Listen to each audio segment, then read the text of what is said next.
asalaamaaleykum wa rahmatulahi taala wa barakaatu mbokki aduna mbokki Sénégal mbokki Dagana mbokki Ndar ñu ngi leen di nuyu di leen ziar bu baax a baax di leen wax rek ne yéen a ngi suivre seen télé TV Waalo la télé di Waalo bu leen di fàtte di abonné bës cloche de notification su ko defee ngeen bañ a raté benn vidéo waaye tamit bu leen fàtte tamit di like vidéo yi maanaam di ko aimé dina tax fa tabaarakallaa ngeen participer bu baax a baax li nga xamante ni mooy promotion chaîne bi nga xamante ni mooy chaîne la TV Waalo boo tey ji nag ni ngeen ko xamee ñu ngi fii à Saint-Louis ci seen émission xam sa gox nag mu nekk émission boo xamante ni lépp loo xamante ni war nañ koo xam ci biir Sénégal wala lu raw Sénégal incha allahu taala di ngeen ko ci xam waaye particulièrement li nga xamante ni mooy suñu wàllu ji à partir de Saint-Louis ba Fuuta lépp si zone yi nga xamante ni wala li nga xamante ni moom lay dëkk bi doxee di ngeen ko xam ci seen émission bi tey nag ñu ñëw Saint-Louis lenn moo ko waral mooy dañu ñëw ak waa agence nationale de la statistique et de la démographie ñi nga xamante ni ñooy saytu wàllu lépp loo xam ne jëm na ci askan bi naka la ñu toogee seen dëkkuwaay askan bi naka nañu toll agence boobu la ñu nekkal tey waaye particulièrement la direction régionale bu Saint-Louis di dugg ci waxtaan bi nga xamante ni incha allahu taala dina jëm ci li nga xamante ni moom la ñuy waajal muy recensement général de la population et de l'habitat mooy saytu bi nga xamante ni Nations Unies moo ko digle ànd ko gouvernement du Sénégal ñu war a xam population bi naka la ñu toll seen dëkkuwaay bi naka la mel incha allahu taala dinañ am waxtaan yoo xamante ni ñu ngi ci phase préparatoire bi nag recensement bi nag ñu fàttali leen ni juin 2023 la war a am waaye tey dañu ñëw Saint-Louis rek incha allahu taala ànd ak la direction régionale pour jéem a waxtaan ci li nga xamante ni mooy phase préparatoire bi incha allah taala kon mbokk yi ngeen suivre ñu bu baax a baax ci seen émission xam sa gox.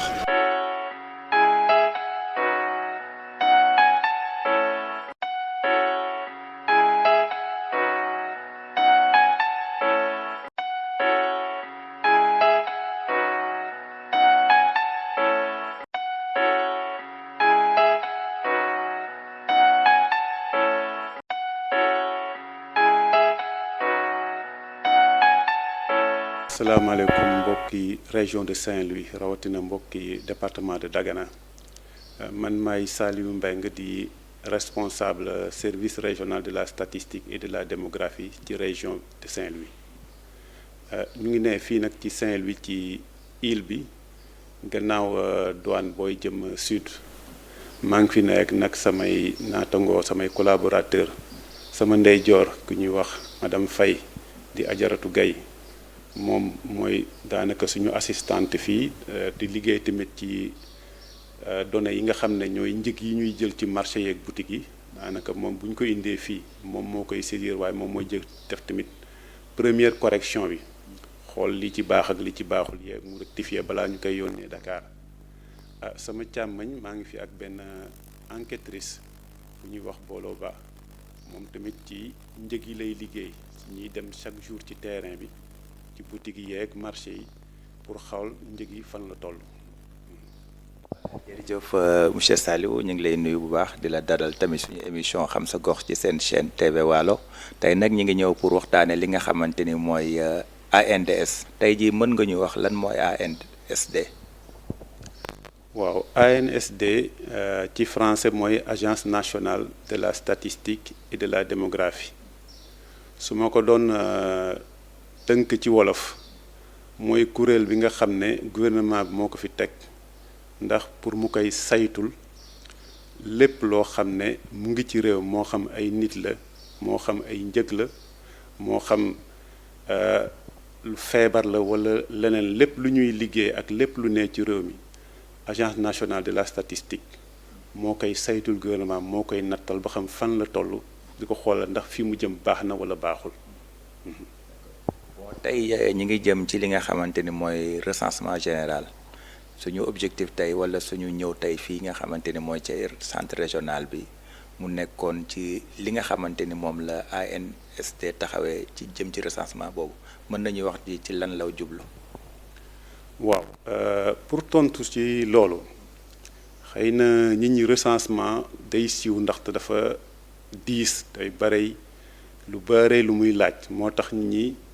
boo nee agence nationale de la statistique rek ñu ne recensement mais damay xamal ne recensement rek benn pàcc bu ndaw la ci suñu liggéey ñun suñu liggéey comme ni ma la ko waxee sànq parce que ñun ñooy saytul gouvernement bi te lépp lañ koy saytul tey jii gouvernement bu bëggee xam wér-gu-yaram gi fan la toll ci nit yi ANSD lay woo naka demal nga nattal ma ko bu bëggoon xam njàng mi fu mu toll ANSD lay woo bu bëggoon xam tourisme ak leneen ñun lay woo comme nag yow ngay gouvernement wala ngay maire yi wala leneen boo doonee kilifa yor ay nit ñu am ay bëgg-bëgg ñu dénk leen ko nga war a doxal seen programme dafay laaj nga xam toujours fan nga toll yoon bi nga jëm pour régler soxlay nit yi est-ce que yoon boobu baax na loolu nag dafay laaj ay jumtukaay yoo xam ne si ngay natte loolu lépp jumtukaay yooyu ANSD ñoo ko yor ñoom la ko gouvernement bi jox ñoom ñoo la koy nattal bés bu jot yi la ko génneel moo tax weeru jot am na information yu ñuy génne jox ko gouvernement jox ko ni wax leen njëg yi fii la toll njëg yi jóge bitim réew fii la toll ñetti weer yu ne dinañ leen wax tolluwaayu réew mi ci koom-koom mooy li ñuy wax le PIB trimestriel chaque année tamit danañ génne le PIB annuel mooy koom-koom réew mi fan la toll danañ ko def tamit ci yeneen pàcc yeneen secteur ci mbirum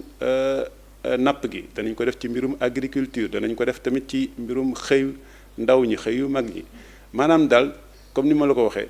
ci lépp lu soxal réew mi ñun ANSD ñu ngi ci parce que loolu mooy suñu rôle ci réew mi. mën nañu balaa ñuy duggat carrément ci fond discussion muy wàllu recensement jëm ci population bi mën nga ñu wax ANDS organigramme am naka la tëddee. waaw ANSD ma naan ANDS yaa ngi may yóbbaale sax ANSD organigramme am daanaka ñaar la dafa am lu ñuy wax un conseil de surveillance ñooñu ñoo ne ci kaw genre conseil d'administration la ñoom ñooy contrôler di saytu ndax lii directeur général ak ay nitam di liggéey ndax tegu na ci yoon parce que dafa am yoon bu ñu tënk tamit ndax tamit ci liñ leen sant ci lañ nekk donc kooku mooy conseil de surveillance bi ñooñu ñetti weer yu ne danañ toog daje saytu li ñuy liggéey bu ko laajee tamit ci biir ñetti weer yi ñoom mën nañu woote seen président mën na woote ñoom ñu daje bon léegi ñoom boo leen tegee ne la nga jël ANSD ci boppam benn directeur général moo koy diriger am ku koy jàppale ku ñuy wax directeur général adjoint moom directeur boobu nag am na sous sa responsabilité 7 directions am na ci direction boo xam ne lépp luy jëm ci wàllum koom-koom wala njëg yi moom ci loolu lay liggéey mooy kooku la direction des statistiques économiques et de la comptabilité nationale direction boobu boo ko xoolee ñoom ñooy wax bét at mu jot fan la réew mi toll ci koom-koom moom la ñuy wax PIB moom la ñuy wax tamit taux de croissance am na beneen direction boo xam ne lépp lu jëm lu sooy natt lu jëm ci mbirum société mbaa jëm ci nit yi ñooñu sax ñoo gàddu recensement bi kooku direction moom la direction des statistiques démographiques et sociales am na beneen direction boo xam ne yàggul bi ñu ko créé mooy direction des méthodologies de la coordination et des partenariats ñooñu ñooy fexe ba lépp lu ñuy def mu tegu ci yoon tegu ci jumtukaay yi nga xam ne nangu nañ ko sur le plan international mu am aussi yeneen direction yoo xam ne ñooy jàppale ñetti direction yooyu ma la ci ko wax am na direction boo xam ne ñu direction du management de l'information statistique parce que statistique mënoo ko def te amoo ay informaticien ñooñu lépp lu jëm ci informatique ñoo ko yor ñoom bu ñu liggéeyee ba pare ñoom ñooy denc données yi ñoom ñoo koy jox utilisateur ñi ko soxla ñëpp am na tamit beneen direction boo xam ne mooy gérer nit yi direction de l'administration mooy gérer oto yi maanaam matériel bi ñu soxla pour def suñu liggéey ñoom ñoo koy gérer ñu am tamit benn direction boo xam ne mooy direction bi yore koppar yi direction kii agent comptable particulier koo xam ne moom la gouvernement di jox xaalis bi ANSD di utiliser moom moo koy saytu di ko gérer bu seen wet nag am na beneen direction bu importante boo xam ne daanaka ñëpp ñiy liggéey ci statistique ñoom ñoo leen di tàggat mooy direction de l'école nationale de la statistique muy une école nag de niveau international boo xam ne dafa bokk ci réseau école internationale de la statistique képp ku fay dugg concours ngay def concours boo xam ne da nga koy bokk ak say naatango yi ne ci Afrique ñu corriger ci ko France après génn résultat yi léegi mu des nag ci booru directeur am na ñu koy jàppale ñoo xam ne ay conseillers lañ am na tamit ay cellules yoo xam ne cellule communication cellule des marchés ñoo xam ne ñooy ànd ak moom ci liggéey bi tey jii am na benn conseiller boo xam ne liggéeyam mooy coordonner liy xew ci région yi xam nga tey ñëw nga ci service régional de la statistique bu Saint-Louis mais région bu ne am na service bu mel ni boo xam ne moo fa newal ANSD ñoom région yooyu yëpp nag am na benn conseiller boo xam ne moo leen di coordonner. voilà monsieur Mbengue jërëjëf ci leeral bi ñu leeral xam nañu lan mooy ANSD xam nañu organigramme am xam nañu aussi tamit ni mu structuré woo. ak ñi ngi ñëw ci li nga xamante ni mooy recensement bi nga xamante ni moom la ñu war a def muy 5e recensement général de la population et de l'habitat bon recensement boobu gën lan moo waral recensement. waaw lan moo waral recensement mooy que ne dëkk boo koy gérer war nga xam ñaati nit ñoo fa nekk war nga xam ñaati dëkk ñoo fa war nga xam tamit dëkk bi tolluwaayam ci dëkkuwaay ci ay infrastructure moo ne infrastructure mooy école mooy poste de santé mooy nu mu tuddati dund bi fan la toll ndox mi ñuy jëfandikoo bu ñu ko jëfandikoo pare fan lañ koy jaaral mbalit mi nan xam nga yooyu yëpp dafay laaj nga xam ko parce que loolu mooy tax nga xam sa dëkk bi seen soxla yi fan nga ci toll nit ñi lan lañ soxla ak lan nga ci war a def loolu nag recensement rek moo la koy may ndaxte recensement rek moo lay may nga dem ci dëkk yépp waxtaan ak ñoom sotti tey xalaat mën a am li xew ci dëkk bi fu mu toll ak lan lañ bëgg. ci recensement boobu ginnaaw dañuy wax ne la yaa ngi ci ay statistique ngay def léegi statistique boobu gën mën nañ nga ñu wax mooy lan mooy jubluwaayam. comme ni ma ko waxoon départ xam nga statistique mooy pàcc xam-xam bi nga xam ne day natt te bu ne dañuy natt lépp lay natt dina natt loo xam ne ci nit ki la nekk mën na natt loo xam ne newul ci nit mu ngi ci entreprise yi dana natt sax xalaatu nit ki dana natt sax objet bi moo xam table bi moo xam leen maanaam daal lépp lu ñu war a natt statistique mooy xam-xam bi la koy may léegi nag ci biir natt boobu xam nga wax naa la ci njëlbeen na la mission boobu gouvernement bi ANSD la ko sant waaye nag dafa am lu ñu tënk mooy que mooy loi statistique bu 2012 loi boobu daf ñoo wax lu leer nañu yéenay nattal réew mi lépp lu ngeen wax lool la mais bu ngeen koy def am na charte yu ngeen war a respecter charte bi ci jëkk mooy li tubaab di wax indépendance scientifique loolu mooy lan ci wolof maanaam yow buñ ne la nattal ni ngay natte maanaam jumtupaay bi ngay jël pour natte ko yoon wi nga war a jaar ñi ngay tànn pour natt ko ci ñoom ak boo ko nattee ba pare nan nga koy togge loolu lépp yoonu kenn new ci yow yaay xool ban yoon moo gën du kenn moo na laan jaaral fii xoolal fii mbaa peser ko nii waaye nag comme jox nañ la boobu pouvoir jox nañ la boobu doole yoon dafa lay wax ne la ci biir natt bi nag yow doo far ak kenn kooku la ñuy wax impartialité ñu ne la doo far ak kenn te tamit la ngay natt na doon li nga gis mooy da ngay objectif boo ñëwee ñu ne la nattal fii nga gis ne fii kat bu may natt 10 mètres laa fi trouvé génneel na 10 mètres la waroo ci yokk waroo ci wàññ kooku mooy tënk léegi li la koy yombal mooy que booy dem seeti nit yi nga dem waxtaan ak ñoom ci jàmm waaye tamit nit ñi nangu fekk si la mais kooku nag pour mu am boo jëlee lu mel ni recensement loi bi def ne foofu ñépp ñoo war a participer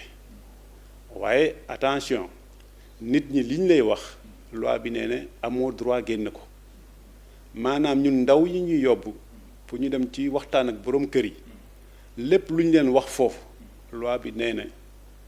duñ ko génn kenn duñ ko wax kenn ku juum ba génne ko loi bi dina teg ay daan lu toll ci 200,000 jëm ba 1 million te danañ li tëj juróom benni fan donc population xam ne ñun lépp lu ñu leen di laaj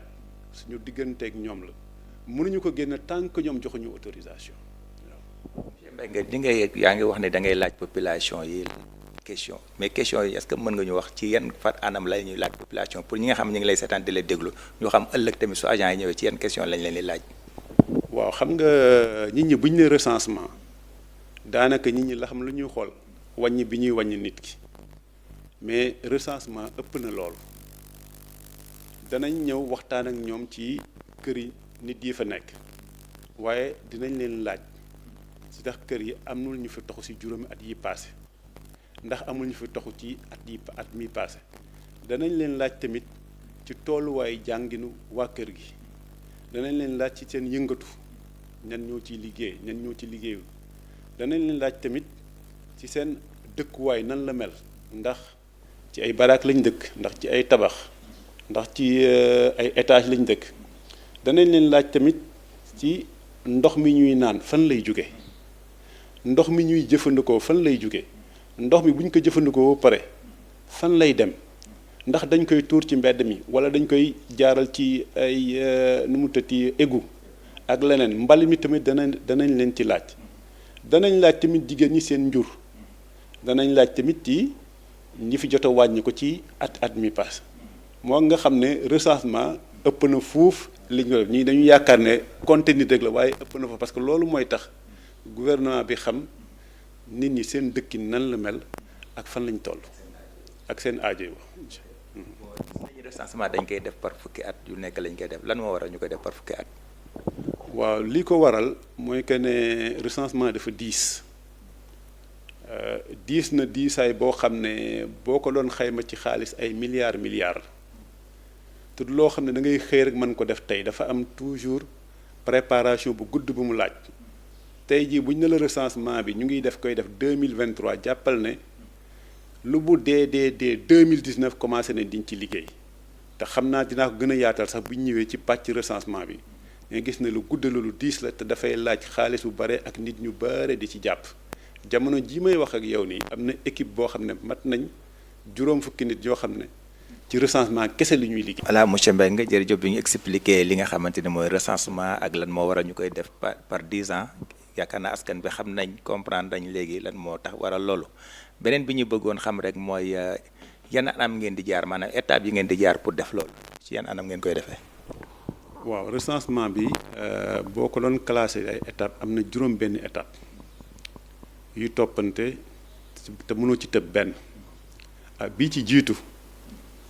boobu mooy li ñuy wax étape de mise en place du cadre institutionnel et organisationnel mooy lan ci wolof mooy que ne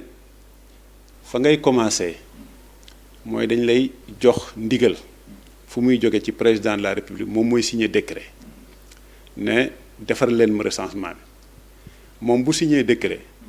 ministre bi nga xam ne moom lañ dékk wàllum statistique moom dina jël ñaari arrêté def na ko ba pare arrêté bu njëkk bi day teg lu ñuy wax comité de pilotage mooy ñi nga xam ne ñooy orienté ñiy liggéey ci recensement bi deuxième arrêté bi day jël dañuy wax un comité technique mooy ñi nga xam ne seen xam-xam dafa màcc ci mbirum recensement ñooñu ñooy toog war nag commencé ko saytu commencé liggéey bi donc loolu mooy liy jiitu ñooñu bu ñu commencé liggéey ci jumtukaay beeg defar planifier recensement beeg liñ ci war a def yépp dañuy demander gouverneur bu ne na ko sa région nga teg fa tamit ñaari comité yooyu benn comité de pilotage boo xam ne mooy saytu recensement bi ci région bi di leen orienter ak benn comité technique boo xam ne aussi service régional de la statistique ak service technique ñoo ciy ànd pour mën a liggéey ci recensement bi donc kooku mooy première étape bi kooku boo ko paasee fekk nit ñi nag toog nañ liggéey nañ ci jumtukaay yi ba pare nga dugg nag ci étape bu mag bi gën a diis ci recensement parce que moo ci gën a gudd mooy bi ñu toll ni mooy étape cartographie étape boobu nag balaa nga ciy dugg da nga koy tester parce que comme dafa diis mënoo xëy rek yónni xale yi ci biir dëkk bi te vérifier ndax jumtukaay yépp taxaw na ba lépp mat na ba di nga mën a démarrer kooku la ñuy wax la cartographie pilote maanaam dañuy jël quelques régions par exemple juróom-ñett lañ jëloon Saint-Louis bokkoon na ci mais duñ jël région bi yëpp dañuy jël benn dëkk rek ci région fii commune bu Bokki Dialoubé lañ jëloon foofu la ñuy dem def liggéey bi xool bu ñu ko defee nag foofu xool résultat yi saytu ko gis na fii war nañ fi yokk fii war nañ fi lii war nañ ko changer si la ñuy mën a xam nag ñaata nit lañ soxla pour ñu defal ñu nag cartographie Sénégal yépp boobaa nag la ñuy commencer li ñuy wax la grande cartographie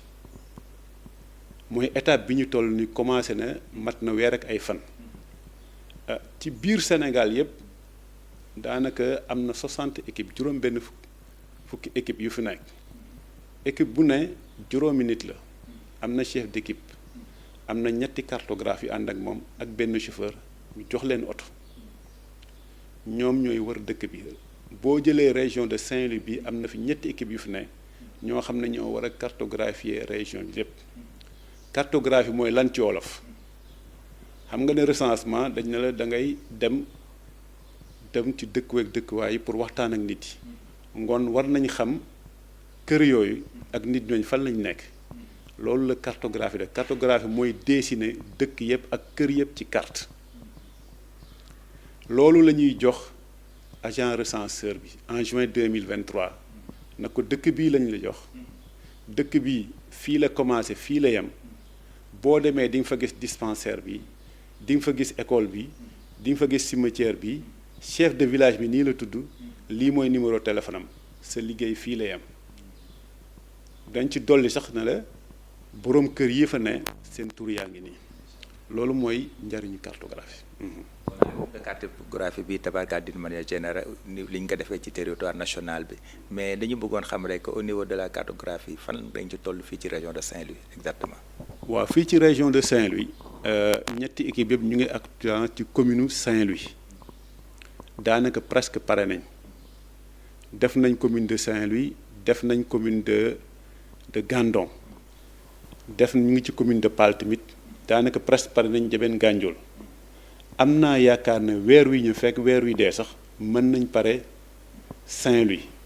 pour mën a dem ci biir dem département de Dagana foofu nag dafa am benn sew-sew xam nga nawet mu ngi ñëw te am na ay dëkk yu ne département de Dagana yoo xam ne bu nawet jotee dugg fa day jafe donc bu ñu demee foofu li ñu def Saint-Louis duñ ko def Dagana parce que Saint-Louis fii dañuy ñëw fekk benn commune defar ko bu mu jeex dem ci beneen commune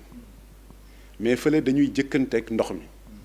donc dëkk yi nga xam ne bu taw bi ñëwee doo fa mën a àgg dëkk yooyu la ñuy jëkk bu ñu ko terminé avant taw bi xayrun bu ñu ko terminé wul mais bu taw bi ñëwee rek dañuy delluwaat ñëw ci dëkk yi nga xam ne amul problème waaw noonu lañ koy liggéey. monsieur Mbengue ñu ngi waat ba tey ci sa émission xam sa gox bu TV Waalo tey ñu ngi ba léegi am di rappeler rek ne ñu ngi dalal ki nga xamante ni mooy Saliou Mbengue responsable régional ANSD fa tabaarakallaahu expliqué nañu lan mooy cartographie ci wàllu recensement bi mais dañu bëggoon xam méthode bi ngeen xamante ni moom ngeen defee recensement bi ci biir Sénégal bi yëpp ak ruq-ruqaat yeeg naka ngeen koy defee pour mën ko réussir seen mission. waaw ni ñu koy defee daanaka ñun dañuy topp rek Sénégal ni ñu ko organiser xam nga Sénégal boo ko xoolee ay région la région boo dem ñu découper ko ay département arrondissement commune yi nag ñooy am ay quartier wala ay village comme nag ci nit ñi leen jëm ci kër yi da booy dem da ngay dem ci borom dëkk bi mooy kan mooy délégué de quartier wala chef de village buñ ñëwee nga moo xam délégué de quartier la wala chef de village yow boo ñëwee jàppal ne ñëwuloo ak loxoy neen parce que cartographe biy ñëw foofu ndaw loolu ñu envoyé foofu dafa am luñ ko jox ay jumtuwaay ci jumtuwaay bu njëkk bi moo mën a wax mooy am na benn carte buñ ko jox carte boobu daanaka kër yi ne foofu ci village ba wala quartier ba ak dispensaire yi ak école yi ak mu ngi ci mais da ngay jàpp ne loolu carte 2012 la woon ci recensement bu le passé diggante bi changement am na fi moo tax ndaw loolu dañ koy wax boo demee na nga jëkk a dem seeti ci vite chef de village wax ko na ñoo la fa yónni te lii moo tax nga ñëw fi boo ko génnalee jumtuwaay moom chef de village dina vérifier xool nag amul ku bees ku fi ñëw wala amul koo xam ne dem na bu amee kër gu bees mu ne la fii kat am na kër gu bees gu fi nekk mbaa mu ne la kër gi dëgg la mu ngi foon waaye newatu fi diw mi newatul fii tox na kooku ngeen di jëkk a def ak moom bu ngeen defee loolu ba pare chef de village moo lay dimbali ci sensibilisation parce que moom moo leen di xamal ne ndawal buur dana fi ñëw bu ñëwee dina waxtaan ak yéen ci dëkkuwaay ak njël yi parce que ñoom cartographe bu ñëwee du ñu recensé ñoom borom kër yi la ñuy laaj seen tur ak ñaata njël ñoo fa ne ñan ñoo jiite njël li am na benn question rek bu ñuy laaj ci nit yi mais duñ dugg ci détail dañuy laaj rek ñaati nit ñoo fi yeewoo parce que loolu daf ñuy may ñu mën a séparer liggéey bi tas ko diggante agent yi war a def recensement ba ku ne la ngay yor ci coono ci liggéey mooy tolloog sa morom nga xam ne fii nag rôle chef de village bi c'est très important rôle délégué de quartier bi c'est très important moo tax ñu leen di wax ne saa yu ngeen ñëwee lu ngeen di jëkk a def dem leen seeti chef de village dem leen seeti délégué de quartier ngeen waxtaan ak moom. macha allah gis nañ ni nga teeralee def na ne daanaka di ngeen dellu cosaan ci seen liggéey bi ndax bu njëkk dañ doon wax gan suy ñëw na dem ci chef de quartier bi chef de village parce que ñoom ñoo xam dëkk bi waaye ci loolu ñun gis nañu zone bi ñu nekk ku nekk xam ne wàllu dëkku sàmmkat la te sàmmkat yi ku leen xam rek xam ne dañuy toxu des fois balaa ñuy ñëwaat comme ni nga waxee loolu nawet bi dina wàcc pour ñu ñëwaat léegi zone yooyu nag ngeen di def ak ñi nga xam ne dañoo toxu màngoon maanaam pour ñëw dellu si waat te nekkuñu fi ngeen leen di fekk. gis nga loolu day dëggal rek importance boo ñëwee nga jëkk ci chef de village parce que moom loolu xam na ko xam na ñuy màngaan xam na ñuy toog am na leneen sax loo xam ne xëy na yow doo ko xam parce que mën na am benn amoo boo xam dañ ko rattaché ci village am yow doo ko xam mais moom mën na ko feeñal ne la lii kat mu ngi fi donc boo ñëwee waxtaan ak moom dina la xamal loolu mais du tere ñoom dañ leen wax ne leen kër yépp dem leen fa boo ñëwee gis na kër gi kat dañ koo tëj kenn new fi yow di ñu ko bindal na foo ñu koy mandargal nañu ne kër gi ñëw naa fa mais nee nañ kenn new fi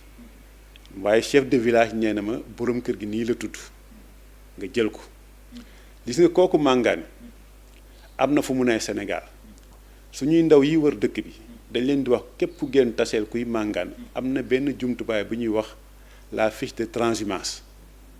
kooku boo demee ci moom si nga koy laaj moom nan la tudd mu wax la ko laaj ko fu mu jógee mu wax la fan la jëm ak ñaata temps la fay toog dinañ ko laaj tamit weeru juin bi ñu yaakaar ne fi lañ bëgg a def kii bi recensement bi moom fan la koy fekk bu dee dana ko fekk dëkkam dana fekk mu dellu danañ xam ne kii kat juin war nañ ko recenser fu mu dëkk mais bu dee du nekk foog mu leen weeru juin dëkk sàngam la ñuy fekk agent recenseur bi ñuy yóbbu foofu nañ ne ko ah boo recenser kër yi ba pare demal ñu telle place parce que am na ku ñu fa fekkoon ku tudd Mamadou Diallo koo xam ne nee nañu moom weeroo foofu la koy fekk yow yaa ñu koy recenser ñun boo ñu ko recenser ñun dañuy xam ban dëkk lañ koy boole incha allah. loolu gi nag man dama ci am benn question encore ñi nga xamante ne dañuy nekk ci kër par exemple dem lu ñu naan exode rural dem toxu ci yeneen dëkk liggéeyi ji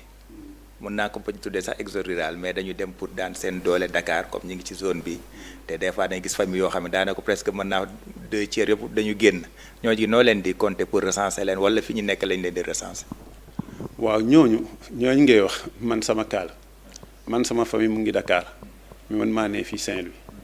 donc bu ñuy recenser man fi ñu ma fekk lañ may recenser parce que temps bi may passé Saint-Louis moo ëpp la may tracé Dakar ngoon Saint-Louis lañ may compter ku ci nee daal du ma ko mën def ci tënk du ma dugg ci détail fii ñu la fekk bu dee foofu nga ëpp temps boo fay passé foofu lañ lay recenser. merci léegi mën nañ dugg ci benn question maanaam li nga wax yëpp yombul ci gisin yombul la liggéey mais xam na ni lii ku ko ndaare liggéey rek am nga difficulté yoo xamante ni mën na la fekk yan difficulté ngeen ci am parfois. waaw comme ni nga ko waxee yombul ci liggéey parce que laaj na nit ñu bare laaj na matériel bu bare laaj na tamit xaalis bu bare parce que ren recensement bi Sénégal dafa décidé ne recensement numérique lay def su ma nee recensement numérique mooy que papier du am lépp lu ñuy liggéey ci ay tablettes ak ay ordinateur lañ koy liggéey te loolu dafa bare ngoon dafa laaj xaalis bu bare nee naa la sànq ñi dem di cartographie mat nañ 60 équipe bu ne dafa am oto nga ciy def carburant di leen fay kooku dafa laaj xaalis bu ñu demee ba toll ci recensement bi di nga soxla lu ëpp 20 000 xale yu wala defal recensement te ñooñu da nga leen war a fay nee naa la temps yi am na presque 50 personnes yoo xam ne ci recensement rek la ñuy liggéey ñooñu tamit da nga leen fay ngoon kooku dafay laaj moo tax première difficulté bi ngay am mooy mobiliser xaalis sa xaalis bi yëpp du teewandoo da ngay gouvernement bi da lay jox partenaire di la jox ngay liggéey di dem jumtuwaay yooyu ma la wax nag xam nga mënoo xëy rek dem jëndi ci ñun dañoo ne ci état boo xam ne daf ne ay dépenses am li ko tënk mooy li ñuy wax les marchés publics daanaka bu ñuy am ay difficultés li ci ëpp foofu lay nekk parce que tey jii lu ñu soxla woon ci oto amaguñu lépp équipe yaa ngi fi am na ñu leen war a superviser mais ñooñu amaguñu oto pour déplacer ndaxte marché oto bi moo parewul kooku tamit kooku difficulté am na matériel bu ñu leen waroon jox ñoom moo xam ay matelas ay gaz ak yooyu yëpp marché yaa ngiy daw pareegul am na xaalis bu ñu leen waroon jox tamit mënaguñu ko matale ndaxte ay procédure la mais difficulté yi dëgg foofu lay nekk mais bu doon rek ne lépp teew na gars yi tàmm nañ dem terrain difficulté terrain jaaxalul leen liggéey bu ñuy toog ba minuit danañ ko def parce que équipe boobu ma la wax ñenn ñi amuñu samedi amuñu dimanche man sax dama leen di woo dimanche fekk ñu ngi ne ci seen liggéey. voilà monsieur Mbengue tabarkàlla vraiment li nga ñu wax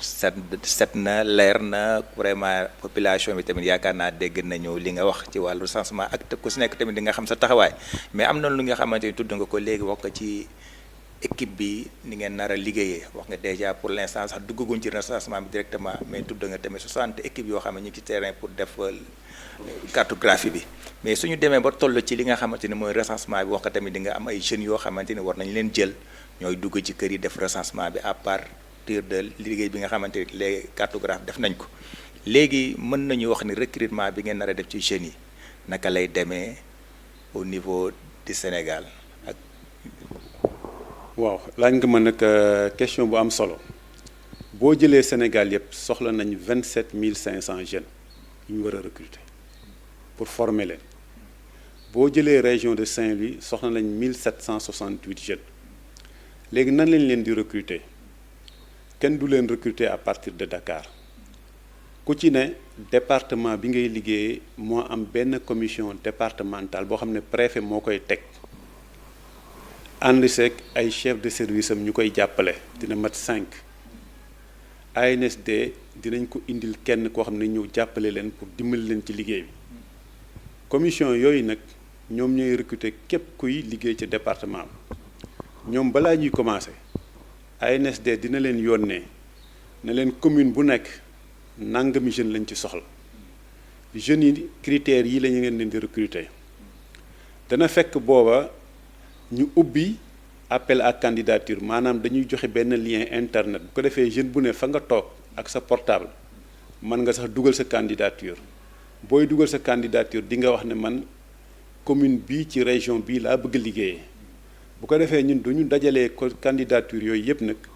moom la ñuy jébbal préfet aux commission départementale ñu toog saytu candidature def seen sélection lu waral loolu parce que bëgguñu jële nit Dakar yóbbu ko beneen région ndaxte bu demee foofu day am problème fu mu dëkk ñaareel bi moom du xam réalité dëkk bi xëy na sax na mu leen di aborder boo moytu da leen di heurter te xam naa ne nit ñi bu ñu gisee koo xam ne seen biir la jóge ci la ñuy gën a sawar pour participer moo tax ñu bëgg a def un recrutement local ku ne daal fa nga dëkk foofu la ñu la bëgg a recruter loolu la ñu noonu lay demee agent yi nga xam ne far nga leen recruter ñoom seen gox la ñu war a dëkk incha allah mën nga nekk sax par exemple hors de ci sa gox maanaam nga nekk Dakar te Waalo nga dëkk à partir de Dakar yaakaar naa mën nga déposer sa candidature wax ne fii nga bëgg a liggéey. waaw loolu mën na nekk parce que looloo tax sax ñu jël def recrutement bi ne léegi dañu dem benn lien internet la ñuy joxe tey jii étudiant bi ne université Cheikh Anta Diop te dëkk Rosso bu ko neexee foofu lay toog ci néegam dugg ci portable am dugg ci lien bi cliquer ci lien bi dugal candidature am mais bindale ne man kat Rosso laa bëgg a liggéeyee bu boobaa tamit moom dossier de candidature am dañ koy jël jébbal ko préfecture bu département de Dagana ñoom dinañ xam ne kii Rosso la bëgg a liggéey donc Rosso lañ koy sélectionné. fi mu toll nii est-ce que pour ñu ñuy seetaan est-ce que mën nañu xam ndax lien boobu c'est disponible ou pas. non lien bi disponible parce que dafa am ci beneen opération bu ñu nekk mais bu ñu paree lien bi dina disponible te ñoom nañu xam bés bu lien bi disponible dinañ ko jox préfet yi danañ ko jox sous-préfet yi mais tamit danañ ko dugal sax ci espace jeune seen kii xëyu ndaw yi programme boobu dañ ko dugal foofu bu ko defee jeune bu fa dem tamit di nga ko gis. mën nañu wax ne kon ku dem ci sous-préfecture yi ak préfecture yi incha allahu taala su recensement bi jegee rek soo demee am ko information yi. incha allah bu jegee non seulement di nga ko am sax waaye ñun sax dinañ ci def ay communiqué ci rajo ak télé ak yëpp pour yëgal ko ndaw ñi pour que ñu mën a dem postuler. voilà monsieur Mbengue ñu ñëw am xëy na ñu ngi waaj a jeexal suñu waxtaan boo gis nañ ne yaakaar naa population bi askan bi yëg nañ ni li nga xamante ni mooy njëriñu recensement xam naa dinañ ci ñëw ci la ñuy terminer waaye wax rek ne population bi xam naa d'après ni nga expliqué lépp. xam nañu lan moo war a recensement xam nañ lan mooy taxawaay ANSD tamit waaye léegi ñu dem rek ci li nga xamante ni mooy recensement bi tey soo doon jàllale message jëmale ko ci askan bi lan ngay wax. lu ma leen di wax mooy que ne recensement benn yoon lañ koy def fukki at yu nekk diggante ñaari recensement dëgg la danañ def enquête. waaye lépp lu ñuy jëlee foofu daanaka lépp luñ ciy génne ci information fu muy yem mooy niveau région tey jii boo ma laajoon ñaata nit ñoo ne ci département bi mën naa la ko wax mais boo na ma département bi kat fu ci feebar bi toll mënuma la ko wax boo na moon département bi ñaata nit ñoo fi am branchement à l'égout mënuma la ko wax. parce que loolu recensement kese moo ko mën parce que recensement mooy laal ñëpp moo tax recensement bu paree dëkk bu ne danañ xam ñaata ndaw ñoo fa nekk ñaata mag ñaata jeune ñaata góor ñaata jigéen danañ xam dëkk bu ne ñaata poste de santé ñoo fa nekk ñaata école ñaata classe moo tax recensement boo paree gis nga ministère de l'éducation dina mën a jël taxaw ne commune de Bokhol bii day gis naa ne kat 5000 xale yu am diggante 0 ba juróomi at ñu nga fi te man li ma fa ne ci ay classe doyul donc fii war naa ko yokk ministre de la santé tamit day def noonu mën na gis ne dëkk bii day ay mag ñoo fi ëpp bariwul ay ndaw ngoon dëkk bii war naa fi indi koo xam ne spécialité am ci mbirum faj mooy feebaru mag am na beneen dëkk xëy na ay ndaw ñoo fay nekk mu ne fii ku ma fay yóbbu mooy koo xam ne pédiatre la am na dëkk yoo xam ne peut-être jigéen ñoo fa ñi toll ci biir ci sëy mu ne ngoon fii war naa yokk sage-femme yi noonu lay demee tamit ministère bi yor transport dina ne dëkk bi kat màgg na war naa fa def gare routière diggante dëkk bi kat waa ANSD nee nañ piste moo fa nekk fii te dëkk yi màgg nañ màgg goo xam ne war naa fa defar tali latérite kii yore mbirum ndox mi parce que bu ñu paree dinañ ko wax dëkk bu ne bu ñuy naan ban ndox la ñuy jëfandikoo ndax ndoxu robinet la wala ndoxu teen wala ndoxu sayaan wala leneen ministre bi yor ndox mi dina xam ne ndox mi kat egg na ci dëkk bi egg na ci mais am na dëkk yu mu yeggul dëkk yi tamit war naa fa prévoir forage ki yor yoon yi noonu ki yor tourisme maam daal recensement rek moo la koy may boo ñëwee ci chef de village dëgg la dinañ am ay recensement yu ñuy def pour mën a xam ñaata ñoo nekk nit yi mais daanaka ci recensement bi ñuy def ñun si la ñuy xam ñaata ndaw ñaata góor ñaata jigéen ci village bu ne ak ci hameau bu ne te loolu dafay dimbali maire yi parce que maire bii ñëw jël fonction war na xam kat commune am ñaata nit ñoo fa nekk nit ñooy ci quartier yi mbaa ci village yi nan lañ fi tasaaroo sama village bi kat sama quartier bi xëy na am na école mais école bi fa ne village bi léegi màgg na ba ëpp na ko parce que li fa ne ëpp na ko man maire dinaa demander ministère de l'éducation nationale mu jàppale ma jàppale ko ñu mën fii def école mbaa bu dee dafa soxla ñu def fi lycée te loolu lépp recensement moo la xam mooy daam te mënu mën a mooy recensement njariñu ñëpp la moo tax foofu ñuy lancer un appel population bi ne leen comme njariñu ñëpp la te moo ñuy tënk ci fukki at yi ñëw na ci ñëpp jàpp niñ ciy jàppe mooy ñii ñëw di leen laaj ngeen waxtaan ak ñoom ubbil leen seen bunt niñ ciy jàppe mooy chef de village yi wax naa ko sànq boroom dëkk bi ñoom ak délégué de quartier yi ndaw yi bu ñëwee si ñoom la ñuy jëkke ñoom ñoo leen mën a jàppale parce que waa dëkk bi xamuñu leen mais waa dëkk bi bés bu leen fee chef de village ne leen kii kat ndawal buur la jaar na ci man te jox naa ko ndigal bu boobaa waa dëkk bi nañ leen nangu recevoir nangu waxtaan ak ñoom loolu daal mooy message bi na si ñëpp jàpp ko fee ñun ñëpp ñu gis suñu njariñ parce que bu ñu paree si le gouvernement bi xam dëkk bu ne lan moo fa am lan moo fa manqué dina mën a xam fu nekk bi lan la fa war a def merci. monsieur Mbengue jërëjëf yaakaar naa mbokk yi leer na ci bopp ñëpp te ñuy wax rek ne recensement bi tamarkàlla mi ngi nii kon nag nañ ko waajal kon monsieur Mbengue ñu ngi lay gërëm bu baax ci dalal bi ñu la dalal ci seen émission xam sa gox ci seen chaîne TV Waalo balaa ñuy jeexal yow ñàkk loo xamante ne moom ngay tàggatoo. waaw li may tàggatoo mooy gërëm waa commandement territorial parce que bi ñu commencé ba léegi ñu ñuy jàppale gouverneur def na CRD